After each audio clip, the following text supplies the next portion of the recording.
노벨 문학상을 받은 조지 버나드 쇼의 묘비에 쓰여져 있는 묘비명은 아주 유명합니다.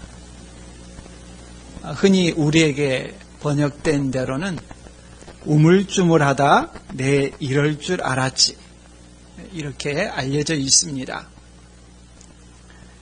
그러나 적지 않은 사람들이 이 번역에는 문제가 있다 하면서 다른 번역들을 제시하고는 합니다. 오래 살다 보면 이런 일이 생길 것이라고 알았지 하는 정도가 될 것입니다. 우물쭈물하다 내 이럴 줄 알았지라는 식의 해석은 전혀 죽음에 대한 준비가 되어 있지 않다가 닥치는 것이어서 오역이다. 원래는 그런 의도가 아니었다.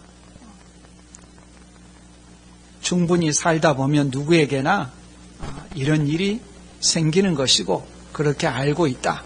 담담히 맞이하는 그런 형태로 또 고치기도 합니다. 조지 버나드 쇼는 95세를 살았습니다. 살다 보면 누구에게나 부딪히고 직면하는 것이 죽음이다 하는 정도의 자기 묘비에 그런 묘비명을 썼습니다. 지금 우리나라를 포함해서 전 세계가 코로나19 바이러스로 큰 어려움을 겪고 있습니다. 사회적 거리두기 캠페인을 실시하면서 사회가 활력을 잃고 있습니다. 그 근본은 죽음에 대한 두려움, 공포가 자리 잡고 있습니다. 코로나19가 가볍게 지나가는 정도라 한다면 지금처럼 심각하게 대응하지 않을 것입니다. 죽음의 문제에 대해서 조지 버나드 쇼처럼 언젠가 일어나는 당연한 일이라고 여기면서도 어찌할 수 없는 일이라고 생각하거나 또는 코로나19 바이러스에 대응해서 보듯이 집단으로 두려움에 빠지기도 합니다. 죽음에 대한 사람들의 태도입니다. 그러나 예수님께서는 살다 보면 언젠가는 죽는 것이라는 식으로 죽음을 대하지 않으셨습니다. 또한 죽음에 대해서도 두려움이나 공포로 대하지도 않으셨습니다. 예수님은 능동적이고 적극적으로 대하셨습니다. 예수님께서 예루살렘에 가시면 십자가에 달려 죽을 것이라고 여러 번 말씀하셨습니다. 이처럼 알고 계시면서도 죽음이 기다리고 있다는 것을 알고 계시면서도 예루살렘을 향하여 가고 계십니다. 근데 예루살렘에 바로 들어가지 않고 예루살렘에 가시는 것이 어떤 의미를 갖는가 하는 것을 사람들에게 알려주기 원하십니다. 알려주기 위해서 특별한 형식을 취합니다. 요즘식으로 하자면 퍼포먼스라고 할 수도 있을 것입니다. 우리가 경험한 대표적인 퍼포먼스 가운데 하나는 사회에서 어떤 공동체에서 가장 싫어하는 원수 같은 사람의 허수아비를 만들어 놓고 화형식을 하는 그런 퍼포먼스를 우리가 기억할 수 있을 것입니다. 그런 식의 어떤 이미지를 전달하는 것입니다. 신학에서는 흔히 선지자적 상징행위 이렇게 말합니다.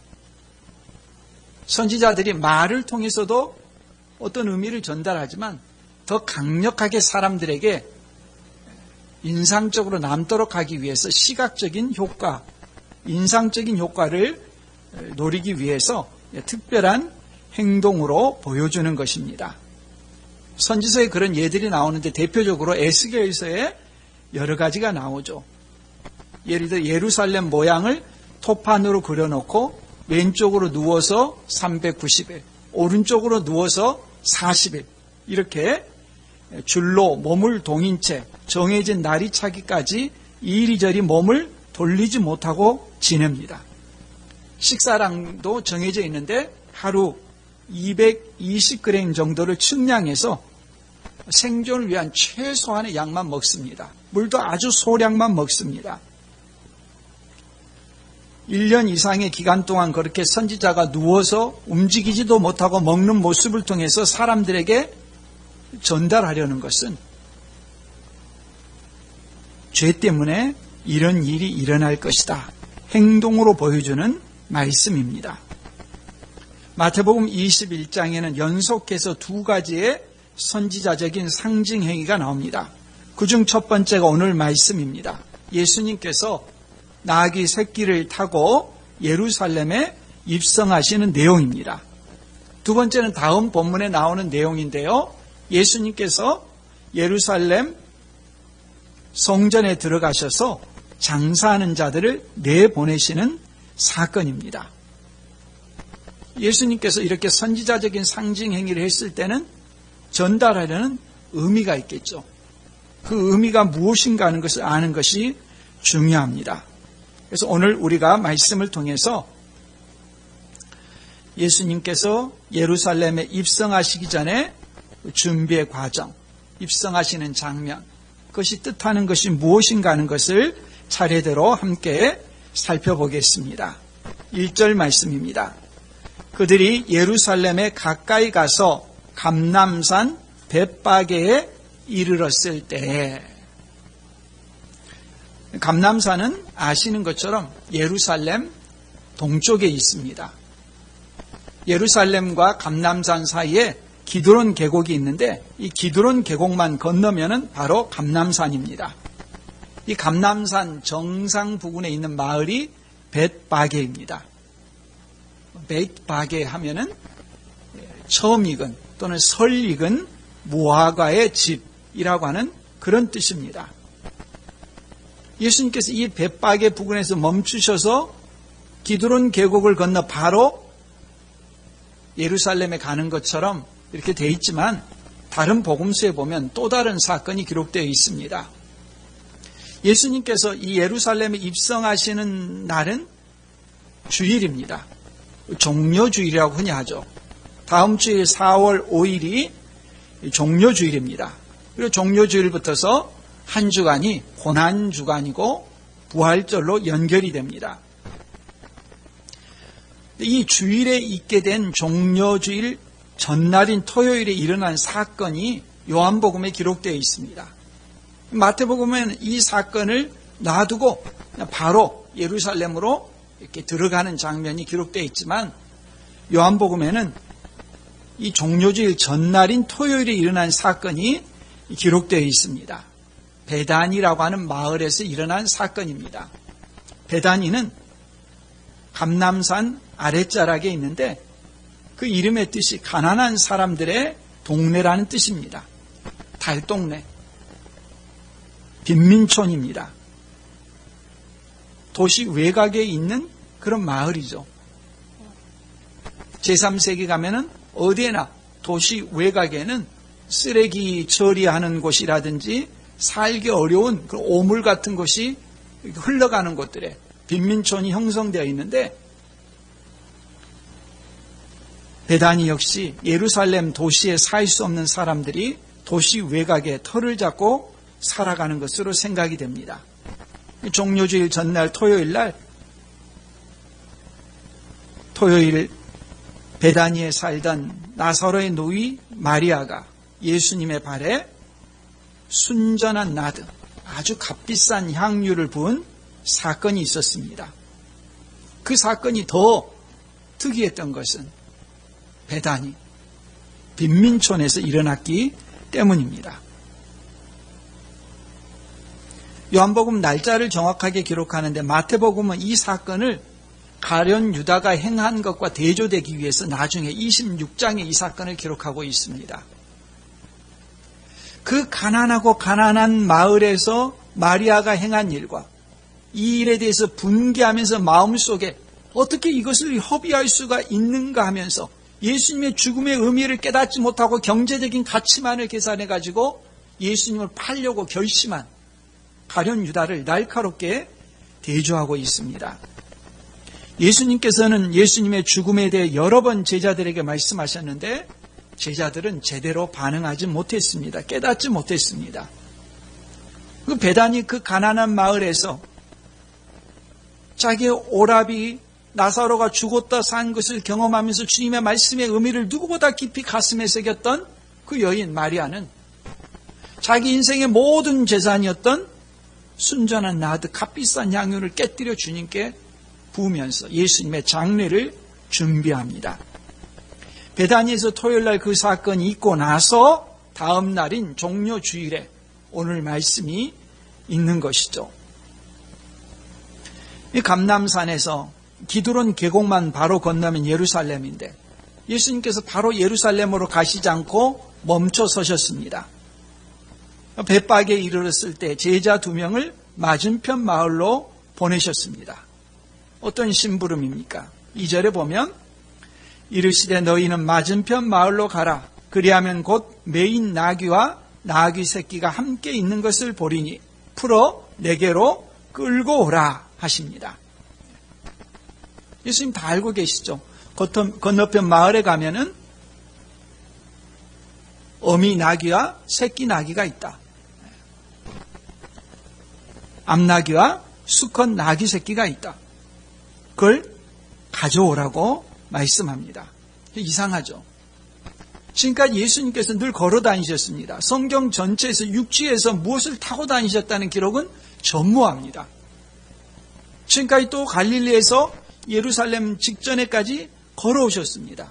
목전에 두고 약 2km가 안 되는 거리를 목전에 두고 예수님께서 탈 것을 가져오라고 하십니다. 나귀를 데려오는 과정에 대해서도 자세하게 지시해 주십니다. 새끼 나귀를 탈 것이지만 어미도 같이 데려오라고 하십니다. 아마 이런 것이 아닐까 생각이 됩니다. 평소와 달리 예루살렘에는 유월절을 지키기 위해서 순례객들이 몰려 있습니다.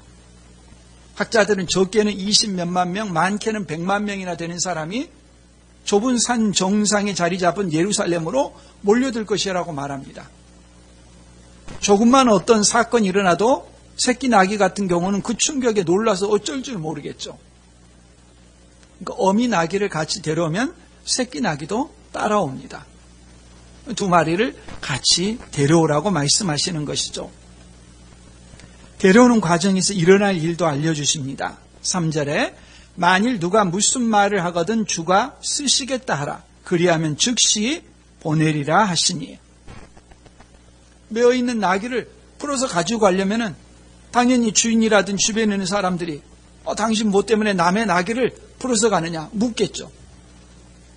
그때 주가 쓰시겠다 하라 대답하라는 것입니다. 그러면 가져올 수 있다고 가르쳐 주십니다. 이 말은 미리 예수님께서 나귀의 주인하고 서로 그렇게 사용하기로 약속을 했다는 의미일 수도 있지만 사건의 전체 과정은 그렇지 않은 것 같습니다.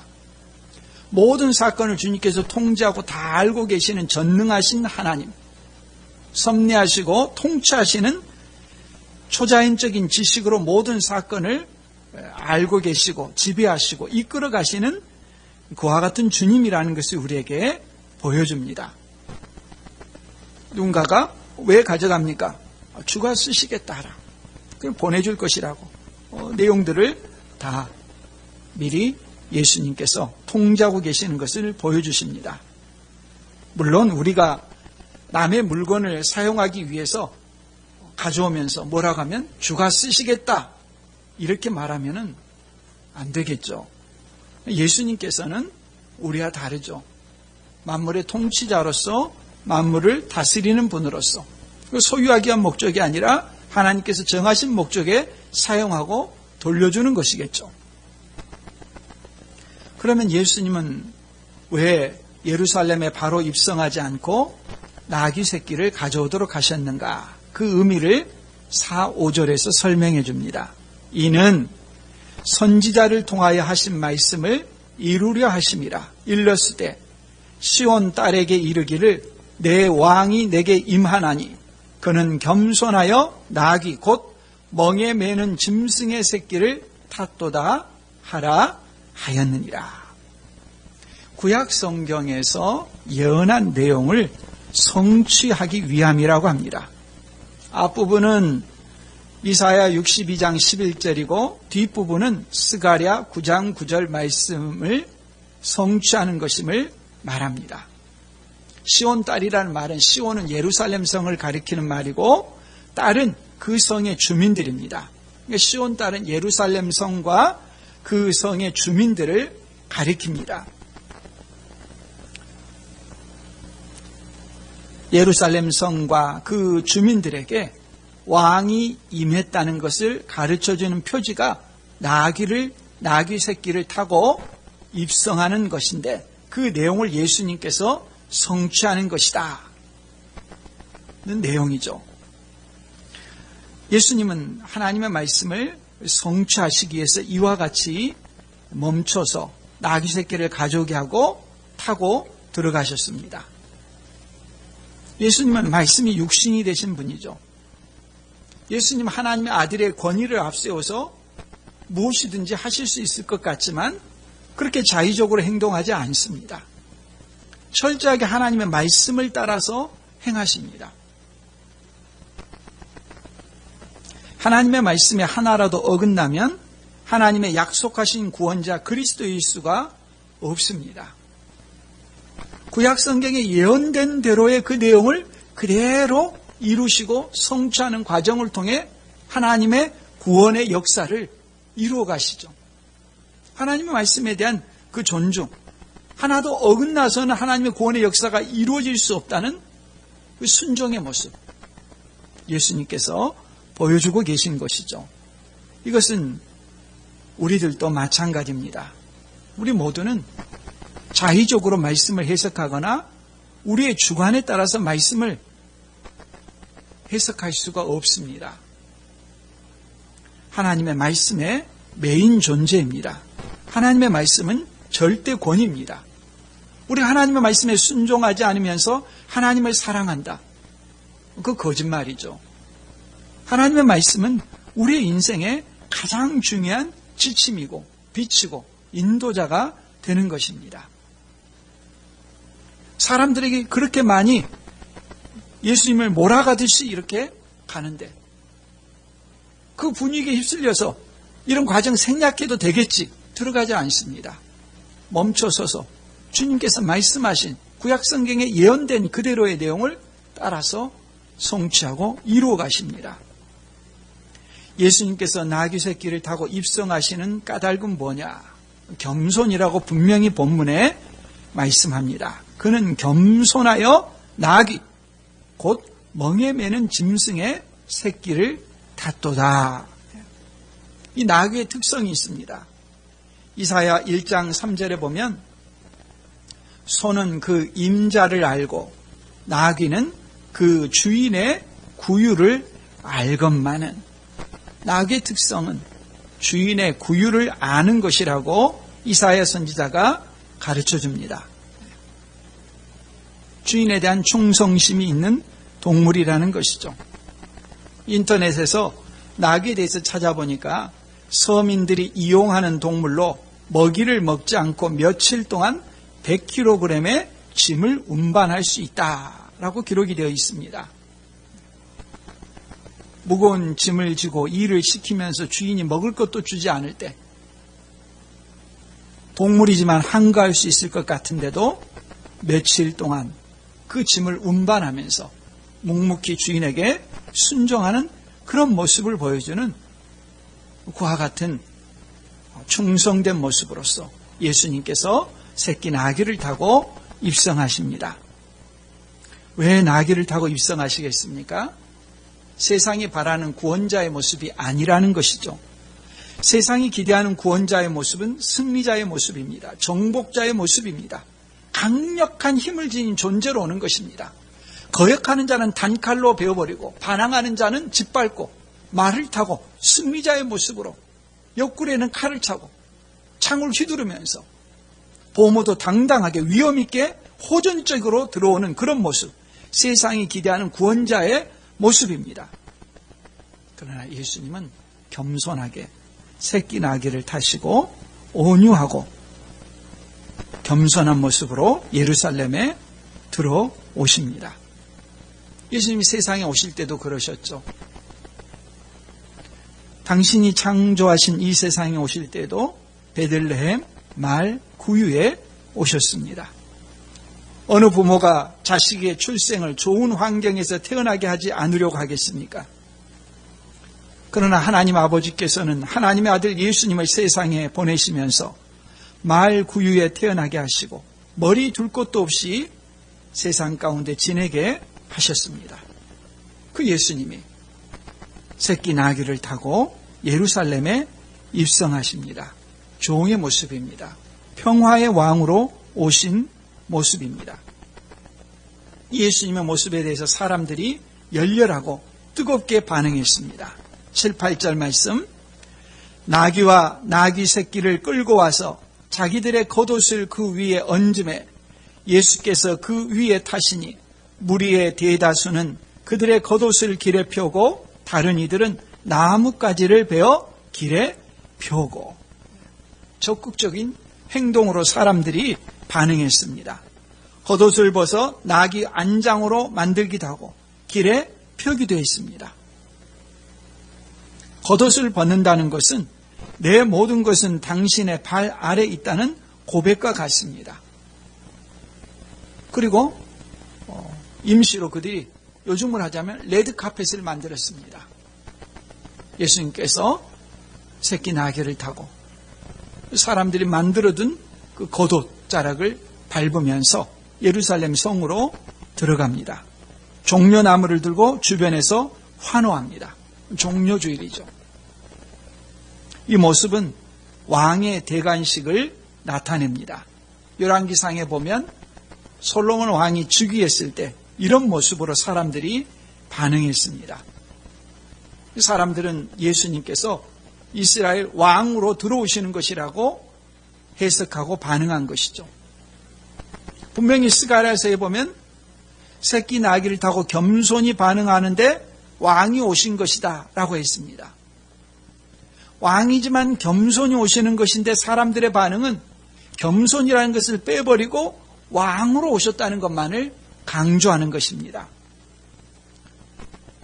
백성들은 자신들이 바라는 모습을 이루어주는 구원자를 기대합니다. 그 모습은 강력한 능력, 힘을 지닌 존재의 모습입니다. 오늘 우리가 겪는 여러 가지 어려움의 여건 속에서 주님이 우리를 도와주시기를 기대하며 부르짖습니다. 그 모습은 이 군중들의 환호성과 다르지 않습니다.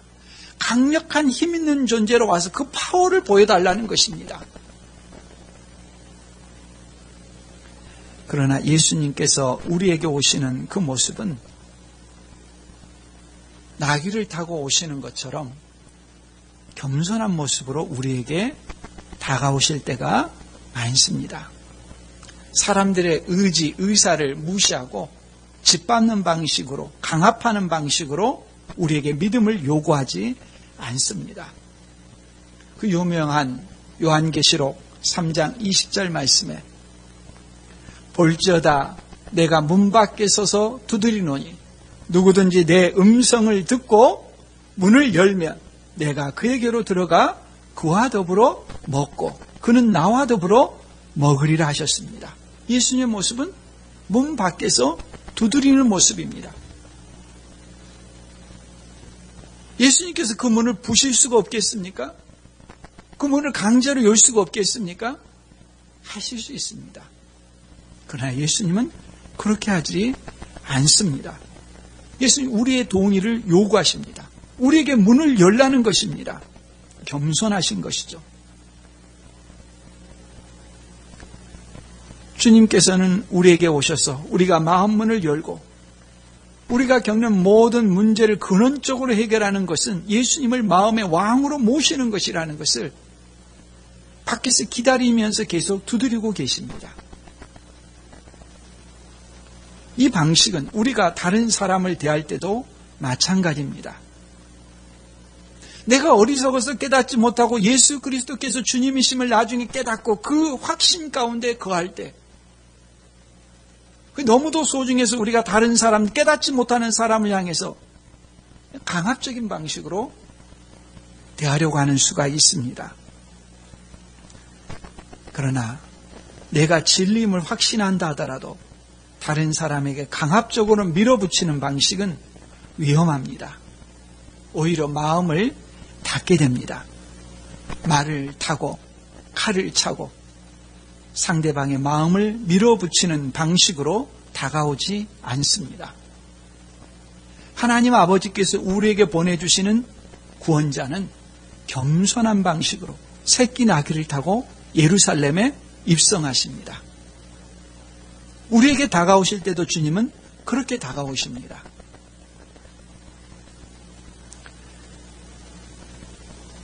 예루살렘에 들어갈 때 사람들은 곁에서 노래를 불렀습니다.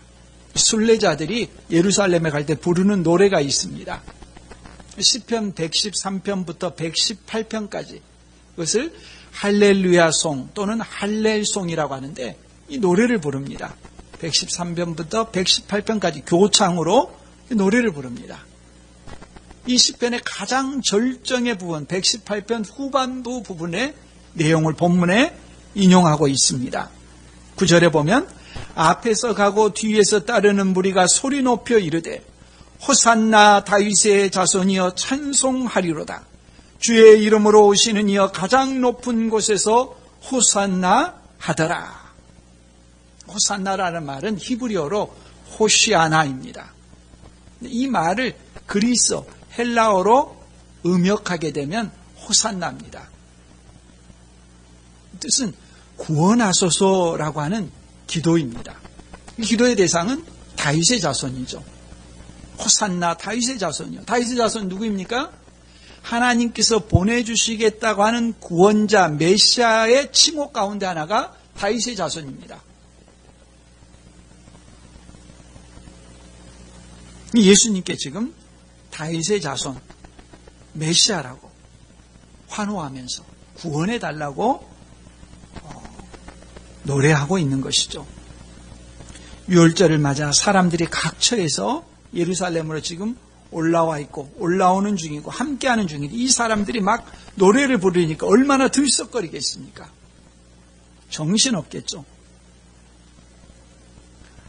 큰 소리를 외치며 입성하는 예수님 주변의 사람들에게 사람들이 물었습니다. 10절 말씀 예수께서 예루살렘에 들어가시니 온 성이 소동하여 이르되 이는 누구냐 하거늘 무리가 이르되 갈릴리 나사렛에서 나온 선지자 예수라 하니라.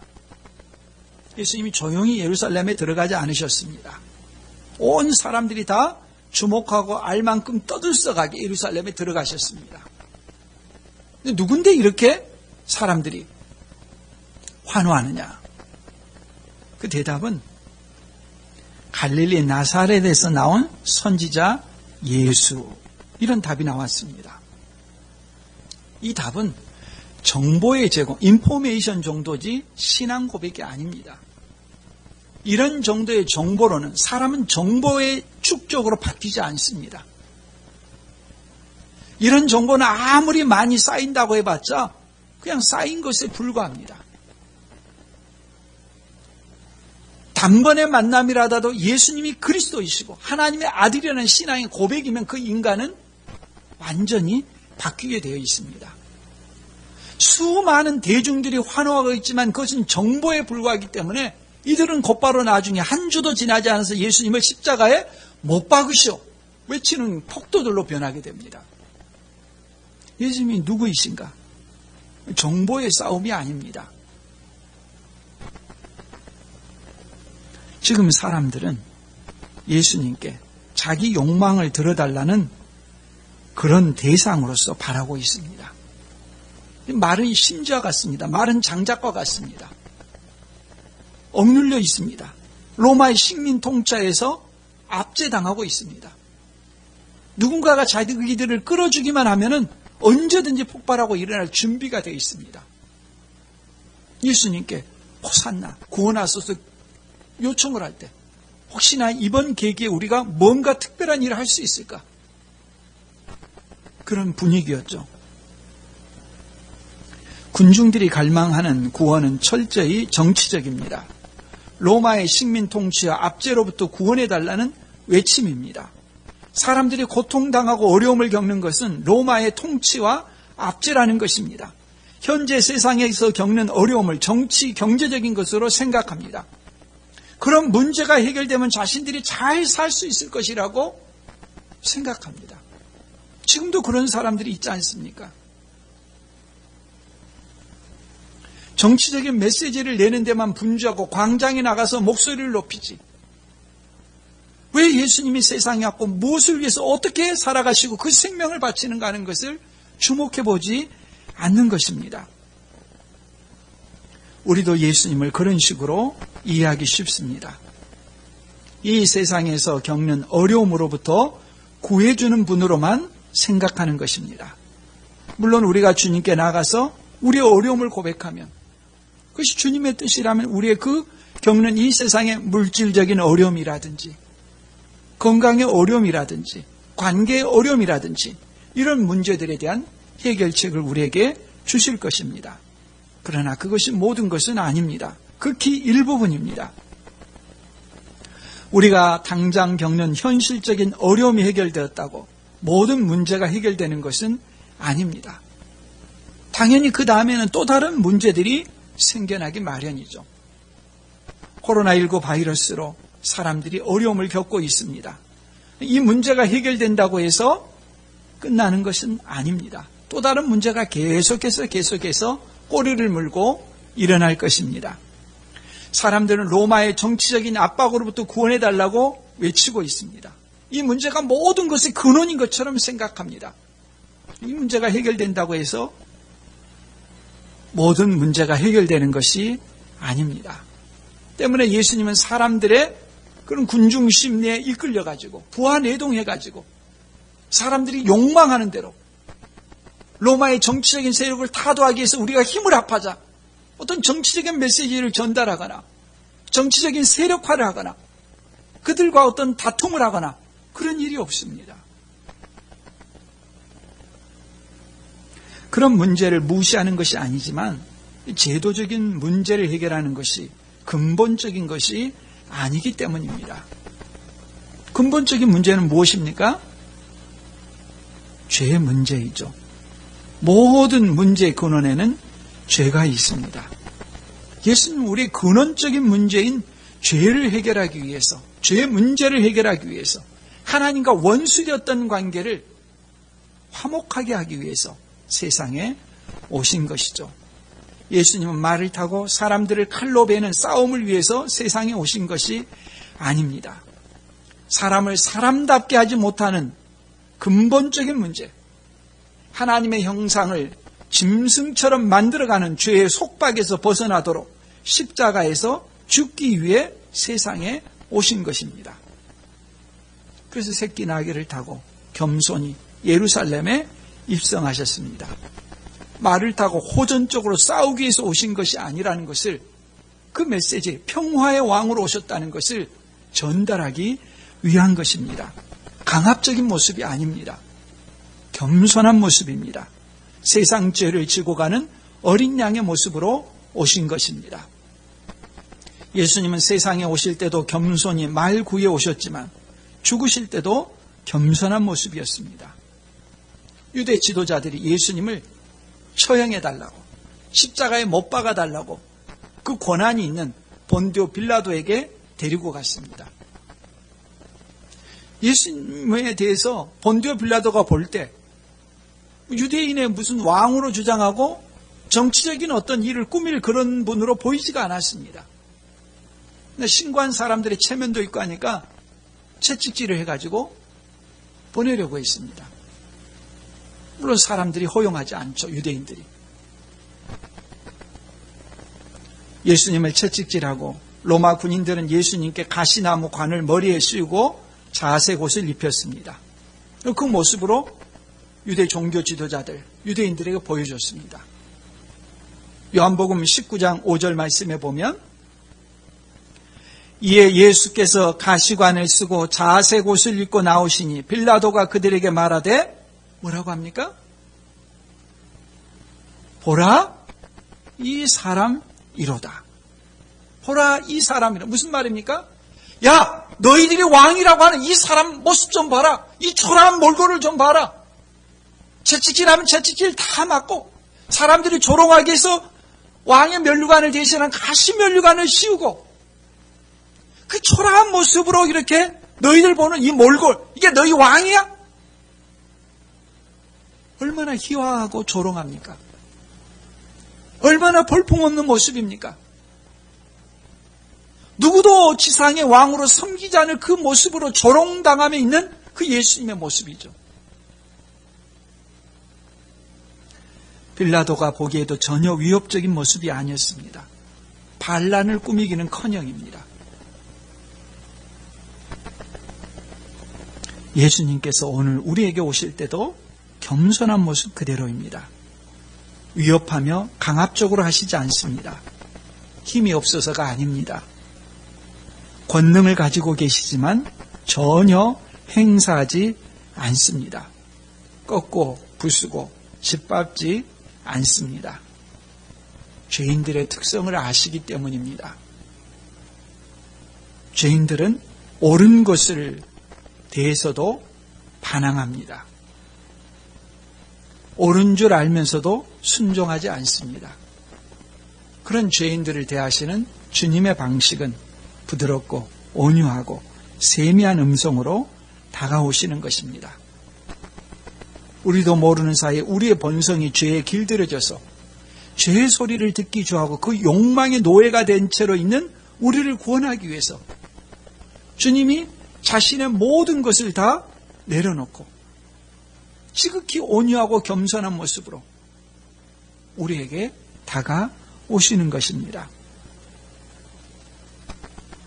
욕망의 노예가 된 우리를 죄로부터 구원하시기 위해서 겸손하게 다가오시는 이 예수님, 그 모습을 우리가 영적으로 분별하고 우리가 이 세상에서 무엇을 소유하지 못해서 불행하거나 우리의 삶이 행복하지 않은 것이 아니라 죄로부터서 노임을 받지 못한 것이 그 욕망이 우리의 죄의 근원인 것을 깨닫고 우리를 구원하기 위해서 이 땅에 오신 예수 그리스도, 그 온유하신 주님을 영접함으로 죄 문제를 해결받고 주님이 기뻐하신 참된 행복을 누리는 우리 모두가 될 수 있기를 바랍니다.